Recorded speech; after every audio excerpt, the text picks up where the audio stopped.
Chief Selects, stationed in Sasebo, ran with the Chiefs in the CPO 365 Fun Run. 1 week later, they had their pinning ceremony. Chiefs will probably tell you that they were in the rear trying to push us, keeping us motivated, but I think it was the other way around. I've gotten into CrossFit, so I think my level of fitness is on par with all these younger guys. I think the Chiefs were having a problem keeping up with us, so that's why we led the way. During the run, the more experienced Chiefs offered motivation and guidance to the selectees. Continue to develop themselves professionally, never believe that they've arrived, always strive to better themselves. Let's go, baby! And the Chief Selects had advice for the first classes in waiting. My advice for the first classes that didn't get selected are just to keep your nose to the grindstone, be humble, keep doing what you're doing, keep your head up.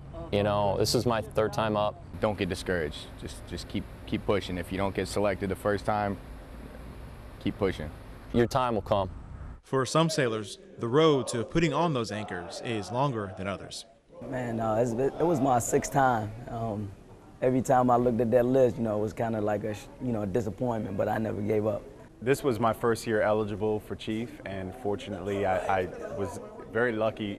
But when they see their names on that list, man, it was a real shocker. It was like one of the most exciting nights of my life. When I first saw my name on the list, it was just a magical experience. I can't really even describe it. The thing that I'm looking most towards is trying to help all my junior sailors. It is not the money. I won't get paid for another year, and it's really not about the money.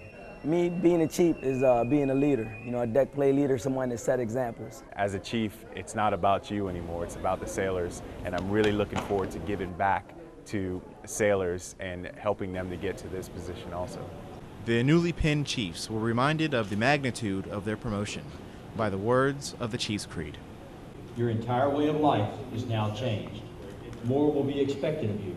More will be demanded of you. Not because you're an E7, but because you are now a Chief Petty Officer. Petty Officer Che Rose, Fleet Activities, Sasebo, Japan.